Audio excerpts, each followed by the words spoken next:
പഞ്ചറാണ് വണ്ടി. എന്ത് ചെയ്യുമെന്ന് അമ്മ ഓടിച്ചപ്പോ അമ്മ അറിഞ്ഞില്ല പഞ്ചറാണല്ലേ എന്ന്. വാട്സപ്പ് ബോയ്സ് ഗേൾസ് കാണുന്ന വിചാരിക്കുന്നു. ഇന്ന് രാവിലെ ഞാൻ അലാറം വെച്ചൊക്കെ എഴുന്നേറ്റ് അലാറം അടിച്ചപ്പോൾ വിചാരിച്ചു എന്തിനെങ്കിലും മാസത്തിലെ അലാറം അടിക്കുന്നതെന്ന്. പക്ഷെ എങ്ങനെയൊക്കെ ഞാൻ കുറച്ചു നേരം ചിന്തിച്ചപ്പോൾ എനിക്ക് മനസ്സിലായി ഞാൻ തന്നെ വെച്ചതാണെന്ന്. നമുക്കിപ്പോൾ ബീച്ചിലോട്ട് പോകാം. ബീച്ചിലാണ് നമ്മുടെ ആക്രോബാറ്റിക് സ്കിൽസ് നടക്കുന്നത്. ഷൂ ഇടണ്ടെന്ന് ഞാൻ ചിന്തിച്ചു. ഷൂവിന്റെ ആവശ്യമൊന്നുമില്ല, ബീച്ചിൽ ഒക്കെ പോവാം. ഞാൻ ബീച്ചിലെത്തി. അവൻ പറഞ്ഞതാണ്ട് കടൽപ്പാലത്തിന് അവിടെ കണ്ട് ചെയ്യുന്നതാണ്. കടൽപ്പാലത്തിനോടെ ഒന്നും കാണുന്നില്ല. എന്തായാലും ഞാൻ തപ്പട്ടെന്ന്. ഞാനല്ല ഷൂ ഇട്ടുള്ള വന്നത്. നമുക്ക് നോക്കാം. എനിക്ക് തോന്നുന്നത് അവിടെ ചെറുതായിട്ട് ഒരു കൂട്ടം കണ്ടത് ആ നടുക്കായിട്ട് കാണാൻ പറ്റുന്നില്ല. കാണിച്ചു തരാം. ആ ചേട്ടൻ നിൽക്കുന്നതിന് ഡയറക്റ്റ് പുറകിൽ അതാണെന്ന് തോന്നുന്നു. പക്ഷെ അവരല്ലായിരുന്നു. ഒരു സെൻറ്ററിൽ പറഞ്ഞത് അവരാണെന്നും പറഞ്ഞ് എനിക്ക് അങ്ങോട്ട് ചൂണ്ടിക്കാണിച്ച് വിട്ടത്. അവിടുന്ന് ഇവിടെ വരെ നടക്കുകയും ചെയ്ത്. അമ്മര കടൽപ്പാലത്തിന് അവിടെ തന്നെ ഇത് വേണ്ടി ഈ കാല് വെക്കുന്ന ആൾക്കാർ.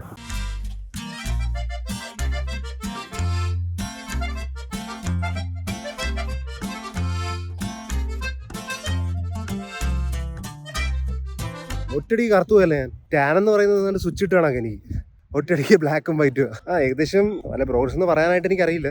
ശ്രമിക്കുന്നുണ്ട്. ഇതൊക്കെ ചെറുപ്പത്തിൽ ചെയ്തിരുന്നതിൽ പെട്ടെന്ന് ആയാലും. പക്ഷെ ഇപ്പം അറിയില്ല. ഒരു ഉപ്പ് രസമുണ്ട്. വിയർപ്പിന്റെ ആണോ അല്ലെങ്കിൽ കടലിൽ വെള്ളം മൂന്നൊക്കെ അടിച്ച് ചെയ്യണം എന്നറിയില്ല. ഷൂ ഒക്കെ ഞാൻ കയ്യിലെടുത്തിട്ടുണ്ട്. കാല് കഴുകിയിട്ട് വന്നു. ഷൂ ബൈക്കിന്റെ പൊക്കത്ത് വെച്ച് ബെയർ ഫുട്ട് ഓടിച്ചു പോകാൻ വീട്ടിൽ. എന്നിട്ട് വീട്ടിൽ വന്നിട്ട് കുറച്ചു നേരം കിടന്നൊക്കെ ഇറങ്ങി. അതിന്റെ എഴുന്നേറ്റ് വന്നെ മോന്ത കണ്ടാൽ മനസ്സിലാവുമായിരിക്കും. കണ്ണിക്കുള്ളൊന്നും ഇല്ല. അപ്പം ഇപ്പൊ എന്തായാലും ലഞ്ച് സമയമായി. അച്ഛനൊക്കെ ഇപ്പം അച്ഛൻ്റെ വണ്ടി എന്ന് പറഞ്ഞിട്ടുണ്ട്. അച്ഛൻ ഓൾറെഡി വന്നിട്ടുണ്ട് ആഹാരം കഴിക്കും. അപ്പോൾ ഒരു വണ്ടിനെ കുറിച്ച് ഞാൻ തിരക്കാൻ വേണ്ടി കൂട്ടുകാരനൊക്കെ പറഞ്ഞായിരുന്നു. അപ്പോൾ അവൻ ചോദിച്ചിട്ട് പറഞ്ഞ് ഏതൊരു പരിചയക്കാരനായി ഒരു പോളോ കൊടുക്കാൻ കിടപ്പുണ്ട്. അത് 2012-13 ആയതുകൊണ്ടാണ് ആയിട്ട് അവർ 3.5 ലക്ഷം ചോദിക്കുന്നത്. 43,000 കിലോമീറ്റർ ഓടിയിട്ടുണ്ട്. അങ്ങനെയൊക്കെ പറയുന്നത്. വീട്ടിലെന്തോ കൊച്ച്. അപ്പം അങ്ങനെയൊക്കെ പറയുന്നുണ്ട്. എനിക്കറിയത്തില്ല പ്രൈസ് കറക്റ്റാണ്. എന്നാലും ഞാൻ കൊണ്ടുപോകാത്ത കുറച്ചുകൂടി ഡീറ്റെയിൽസ് നിങ്ങൾക്ക് തരാം. നിങ്ങൾ കണ്ടിട്ട് പറ പ്രൈസ് കറക്റ്റ് ആണെങ്കിൽ കുറച്ചൊരു പൈസ ഒപ്പിക്കേണ്ടി വരും. പിന്നെ നമുക്ക് എടുക്കാം. കറക്റ്റ് ആണെങ്കിൽ മാത്രമല്ല എടുക്കത്തില്ല. എന്നാലും ഫുഡ് കഴിക്കണം ലഞ്ച് ടൈം. ഇന്ന് ലഞ്ചിന് മോനെ ഫുൾ വെജ് ഡേ ആണെന്ന് തോന്നുന്നു. ഇതെന്നാണ് പരിപ്പാണ്, ചമ്മന്തിയും മോരും. നമുക്ക് ഫുഡ് എങ്ങനെ ഉണ്ടോ നോക്കാം. എല്ലാം കൂടി ഒരു സ്ഥലത്തിന് ഇട്ടിട്ടുണ്ട്.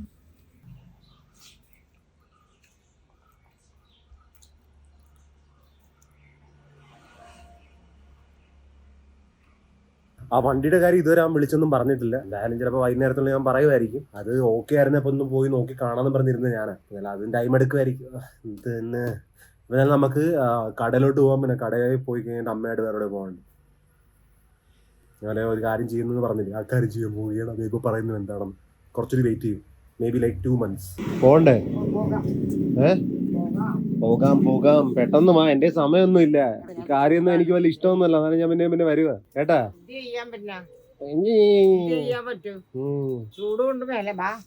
പഞ്ചറാണ് വണ്ടി. എന്ത് ചെയ്യുമെന്ന് അമ്മ ഓടിച്ചപ്പോ അമ്മ അറിഞ്ഞില്ല പഞ്ചറാണല്ലേന്ന്. അമ്മയ്ക്കൊന്നും ഒന്നും ചിന്തയും വേണ്ട, ഒന്നും വേണ്ടല്ലേ അമ്മ. ഇങ്ങനെ വെറുതെ പഞ്ചർ വണ്ടി ഓടിച്ചു കിടന്നാൽ അതിങ്ങനെ. എനിക്ക് എടുത്തപ്പോ തന്നെ തോന്നി പഞ്ചറാണെന്ന്. പിന്നെ ജസ്റ്റ് ഒരു 10-20 മീറ്റർ മുമ്പിൽ ഓടിച്ചപ്പോ തന്നെ എനിക്ക് കൺഫേം ആയി. ബിസിയായി അമ്മ. നമ്മളാരായി ഇനി വണ്ടിയായിട്ട് എന്ത് ചെയ്യാനാ? പോവാൻ വണ്ടിയില്ല. എന്ത് ചെയ്യാനാണ്? വണ്ടി പഞ്ചർ കട കൊടുക്കണം. എങ്ങനെ പോരാ? പഞ്ചറായി കിടക്കുക. പോവാൻ പറ്റുമോ? ഇതിനകത്ത് ഇരുന്ന് പോകാൻ വരുന്നില്ല. ഫുൾ പഞ്ചറാ. ഫുൾ പഞ്ചറാ. അമ്മ നോക്കിയെന്നും പറഞ്ഞ പഞ്ചർ മാറുക. അത് അമ്മയ്ക്ക് വിവരം ഇല്ലാത്തതുകൊണ്ട് അതിനെ റിം വളയുമ്പോ പിന്നെ കുഴപ്പമില്ലായിരിക്കും. എന്നാലും കൊള്ളാം. ഫുള്ളും പഞ്ചറാണ്.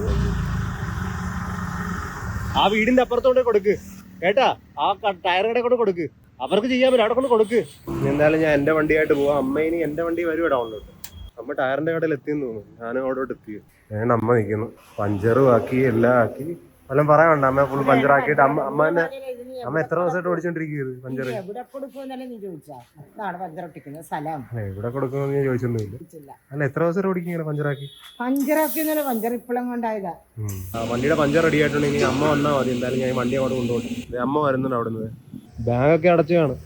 പോയിട്ട് എന്ത് ചെയ്യാനാ? സമയം കഴിഞ്ഞില്ല. അപ്പൊ എന്തായാലും അമ്മ തിരിച്ച് കടയിലോട്ട് നോക്കും. അപ്പൊ അമ്മ പറഞ്ഞു എന്നാലും നമുക്ക് ടൗണിൽ പോയി നോക്കാം. നമ്പർ ഇപ്പൊ ഫെഡറൽ ബാങ്കിലോട്ട് കയറിക്കൊണ്ടിരിക്കും. ബാങ്കിൽ നിന്ന് ഇറങ്ങി പക്ഷേ ഇവിടെ മഴ പെയ്തോണ്ടിരിക്കും. കൊള്ളാം. മഴയും പെയ്യുന്നതായിട്ട് ഇവിടെ ഇവര് ഈ ഫെഡറൽ ബാങ്കിന്റെ ബോർഡൊക്കെ പൊക്കുന്നതാണ്. ഇങ്ങനെ ഈ ഷർട്ട് എടുത്തിട്ട് എഡിറ്റ് ചെയ്യാൻ വേണ്ടി വെള്ള ഷർട്ട് ഇട്ടാ. ഫോട്ടോഷോപ്പിന്റെ ABCD അറിയത്തില്ല.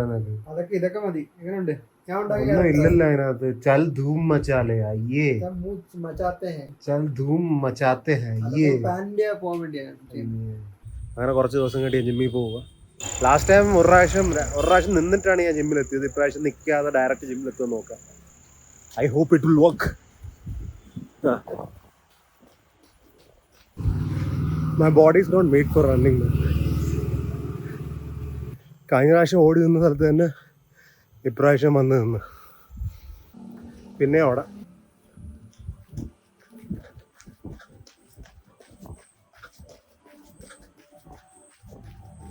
പിന്നെ നിന്നാ ഓടാൻ എനിക്ക് പാടാണ്, അതിനെക്കാട്ടിലുപരി മടിയാണ്. ചില എഫേർട്ടൊക്കെ ഒടുക്കത്തെ കുറേ എഫേർട്ട് വേണം. എനിക്കൊട്ടും ഇഷ്ടമില്ലാത്ത എഫേർട്ട് എനിക്കിടാൻ ബുദ്ധിമുട്ടാണ്. ഇഷ്ടമില്ലാത്ത എഫേർട്ട് ഞാൻ ചെയ്യാം.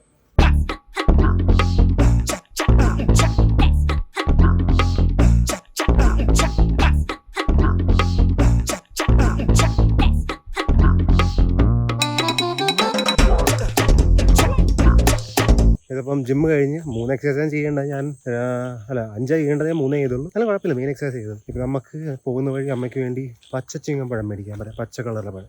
അമ്മയ്ക്ക് വേണ്ടി ഈ പഴം മേടിച്ചു കേട്ടോ. പക്ഷേ ഈ പഴമായിട്ട് നീ ഓടിപ്പോകാൻ പറ്റത്തില്ല, അതുകൊണ്ട് നമുക്ക് നടന്നു പോകാം. ജിമ്മിനെത്തി കുളിച്ചിട്ട് ഞാൻ ഇന്ന് തന്നെ KFC ഓർഡർ ചെയ്തു. എന്തിനാന്ന് ചോദിച്ചു കഴിഞ്ഞാൽ എനിക്ക് കൊടുക്കുന്ന വിശപ്പുണ്ടായിരുന്നു. വലിയ താല്പര്യമൊന്നും ഇല്ല, എന്നാലും അച്ഛനും കൂടി കൊടുത്തേക്കാൻ പറ്റും. JMBയോടെ സ്ട്രീം ചെയ്യുന്നു. അവൻ എൻ്റെ റൂം കയറി കൈക്കലാക്കി വെച്ചിരിക്കുകയാണ്. എനിക്ക് ബ്ലോഗ് കുറച്ച് എഡിറ്റ് ചെയ്യണ്ടായിരുന്നു. അത് കയറി ഞാൻ ഫോണിൽ എഡിറ്റ് ചെയ്തു. അവൻ സ്ട്രീമെന്നും പറഞ്ഞ് ആടിക്കറി തന്നു. ഇന്നലെ അച്ഛനോട് എടുക്കാം, അല്ലെങ്കിൽ അച്ഛനും അമ്മേനെ പുറത്ത് തന്നെ വിളിക്കും. അമ്മ ഇങ്ങോട്ട് വാ, അമ്മ എന്തോ മേടിച്ചിട്ടുണ്ടെങ്കിൽ. ഒടുക്കത്തെ വിശപ്പ് കാരണം ഞാൻ തന്നെ ഒറ്റയ്ക്ക് നിന്നാ പോരെ. എന്തിനാണ് ഞാൻ വിളിക്കുന്നത്? JMB വിളിക്കണ്ട, JMB പട്ടിയിരുന്നാൽ എന്നാ ചെയ്ത് നോക്കി. ഇത് അത്ര രൂപ ഒന്നും ഇല്ല, വലിയ വിലയൊന്നും ഇല്ല. 500 രൂപ കൂടുതലായിട്ടുണ്ട്. അത്ര വില നല്ലതായിരിക്കും. എന്താ അമ്മ ഇങ്ങനെ വേറെ നോക്കുന്നത്? ഇത് 4 മില്യന്റെ പാർട്ടി ഇപ്പൊ ഇന്ന് ഇത്രേ ഉള്ളൂ. കേക്ക് വേണ്ട, കേക്ക് എനിക്ക് താല്പര്യമില്ല. കേക്ക് അത് ഇവിടുത്തെ ഊള കേക്ക് കട്ട് ചെയ്ത് തന്നെ വർക്ക് ചെയ്യാം. വീഡിയോക്ക് വേണ്ടി കട്ട് ചെയ്ത് കുറച്ച് എക്സ്പ്രഷൻ ഇട്ട് കൊടുത്തതാ. ഇനി പറ്റത്തില്ല, ആ ഊള കേക്കിന് ടേസ്റ്റ് ഇല്ല. വേറെ പാർട്ടിക്കൊന്നും ഇപ്പൊ തൽക്കാലം അമ്മ അത് ഒന്നിനും സമയമില്ല അല്ലേ. 4 മില്യൺ ആയിട്ട് സെലിബ്രേഷൻ ചെയ്തില്ല, സെലിബ്രേഷൻ ചെയ്യണമായിരുന്നു. അതായിരുന്നു നമുക്ക് സന്തോഷം. JMB സ്ട്രീം ചെയ്ത് മാറിയ അറ്റ്ലീസ്റ്റ് ലൈറ്റ് ഒക്കെ ഓഫ് ചെയ്ത് പോകാറുന്നല്ലോ. ഇതിപ്പോ ഇന്നത്തെ വീഡിയോ എൻഡ് ചെയ്യുന്നതിന് മുമ്പേ ഞാൻ കുറച്ച് OLX-നകത്ത് 3-4 വണ്ടികൾ കാണിച്ചു തരാം. അതിലേതെങ്കിലും ഇഷ്ടപ്പെടുന്നുണ്ടോ ഇല്ലേ നിങ്ങൾ പറ കൊള്ളാവളത്തിലെന്ന്. ഇതിന്റെ ഇയറും ഞാൻ മോഡലും പിന്നെ എത്ര രൂപയാണെന്നും പറയാം. ഞാൻ കാണിച്ചു തരാം. ഒരു 5-6 സെലക്ട് ചെയ്തിട്ടുണ്ട്.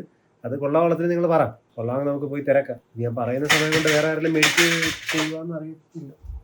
അത് ട്യൂബ്ലൈറ്റ് വേണം, കാണിച്ചു തരാം. ആദ്യമുള്ള നമുക്ക് ഹോണ്ട അമേസ് ആണ്, 2016. ഇത് 54,000 കിലോമീറ്റർ ഓടിയിട്ടുണ്ട്. ഫസ്റ്റ് ഓണർ, 3,90,000 ചോദിക്കുന്നു. പക്ഷെ ഇതിന് 1-2 ആഡ് കൂടി ഞാൻ കണ്ടായിരുന്നു, അപ്പം നമുക്ക് അറിയത്തില്ല എന്താ യാഥാർത്ഥ്യം. രണ്ടാമത്തത് Volkswagen Vento 2013 64,000 kilometre. First owner 3,25,000. പിന്നെ ഫോർഡ് ഇക്കോസ്പോർട്ട് ഉണ്ട്, 2013 3,75 90,000 കിലോമീറ്റർ ഓടിയിരിക്കുന്നു. ഫസ്റ്റ് ഓണർ 1.5 ടൈറ്റേനിയം എന്തോ. അപ്പോൾ ഇതാണ് അത് അടുത്തത്. പിന്നെ അതുമായിട്ട് വേറൊരു പോളോ ഉണ്ട്. പോളോ 3,75 62,000 കിലോമീറ്റർ, 1.2 GT TSI, എല്ലാം പെട്രോളാണ് കേട്ടോ. പിന്നെ വേറൊരു വോൾസ്വാഗൻ പോളോ ഉണ്ട്, 2011 3,15,000 1.2 പെട്രോൾ, ട്രെഡ് ലൈൻ, 84,000 കിലോമീറ്റർ. പിന്നെ ഒരു ഫോർഡ് എക്കോസ്പോർട്ടും കൂടി ഉണ്ട്. ഇത് 3 ലക്ഷം രൂപയാണ്. പക്ഷേ ഇത് ഏറ്റവും കൂടുതൽ 1,30,000 ഓടിയിട്ടുണ്ട്. 2013 1.5 സ്പോർട്ട് എഡിഷൻ പെട്രോൾ. സത്യം പറഞ്ഞാൽ എനിക്ക് സെക്കൻഡ് ഹാൻഡ് മാർക്കറ്റിനെ കുറിച്ച് വലുതായിട്ട് അറിയത്തില്ല, അവിടെയാണ് നിങ്ങൾക്ക് ചോദിക്കുന്നത്. ഇത് വില കറക്റ്റാണോ ഇല്ലെന്ന് നിങ്ങൾ പറ. എനിക്ക് നിങ്ങളുടെ കമൻ്റൊക്കെ കണ്ട് എനിക്ക് ഏകദേശം ഒരു ഐഡിയ കിട്ടും. എന്നാലും കുറച്ച് കയറ്റി പിടിക്കുവാണെങ്കിൽ എനിക്ക് മനസ്സിലാവും. ഞാൻ എന്ത് ചെയ്യാനാ, EV ഹൈ റേഞ്ച് മാർക്കറ്റ് ആണെങ്കിൽ എല്ലാം എനിക്ക് ക്ലിയറായിട്ട് അറിയാം. 6 എണ്ണം കാണിച്ചിട്ടുണ്ട്. ഇതിലേന് നല്ല ഉണ്ടെങ്കിൽ കമൻറ്റിൽ പറയും. ഏതാണ് പ്രോപ്പർ, എത്ര രൂപയാണെന്നും പറഞ്ഞ് പ്രോപ്പറായിട്ട് കമൻറ്റിൽ പറയാം കേട്ടോ. എന്നിട്ട് നിങ്ങളെല്ലാം കൂടി ആരെങ്കിലും കമൻറ്റിൽ പറയുന്നത് ലൈക്ക് ഇട്ട് കൂട്ട്. അപ്പോൾ ഞാൻ ഇതിന് ചോദിക്കുക, മനസ്സിലായോ? ഇതെല്ലാം നമുക്കൊരു 4ന്റെ അടിയില്ല. 2 രൂപ മേടിക്കാറ് ഞാൻ 4 വരെ. എന്തായാലും കേട്ടോ, ഇന്നത്തെ വീഡിയോ ഇത്രയുള്ളൂ. നമുക്ക് നാളെ കാണാം. Till then take care, piece.